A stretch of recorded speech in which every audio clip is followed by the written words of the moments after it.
नरेंद्र मोदी यांच्या दौऱ्याच्या पार्श्वभूमीवर आता शेतकरी संघटनेच्या पदाधिकाऱ्यांना संघटनेचे प्रदेशाध्यक्ष संदीप जगताप यांनी हा आरोप केलेला आहे। शेतकऱ्यांना सभेला जाऊ देत नसेल तर मग सभा तरी कशाला असा सवाल त्यांनी उपस्थित केलाय। मोदी पाकिस्तान आणि चीनला घाबरत नाहीत तर मग शेतकऱ्यांची भीती का?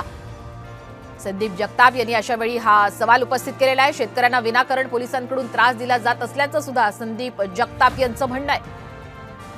सभेमुळे गेल्या 2-3 दिवसापासून नाशिक जिल्ह्यामधील जे स्वाभिमानी शेतकरी संघटनेचे कार्यकर्ते आहे, पदाधिकारी आहे किंवा इतरही सगळ्या शेतकरी संघटनांचे कार्यकर्ते आणि पदाधिकारी आहे यांना पोलीस त्रास देत आहे आणि त्या प्रचार सभेला जर सर्वसामान्य शेतकऱ्यांना जाऊ द्यायचं नसेल तर मग ही प्रचार सभा फक्त काही भाजपच्या कार्यकर्त्यांसाठी आहे की काय असा आम्हाला प्रश्न पडतो। आणि तुम्हाला एवढीच भीती वाटत असेल तर एकदाच्या गोळ्या घालून शेतकरी संघटनेच्या कार्यकर्त्यांना संपून टाका, म्हणजे तुमचा प्रश्न तरी मिटून जाईल। Now and press the bell icon.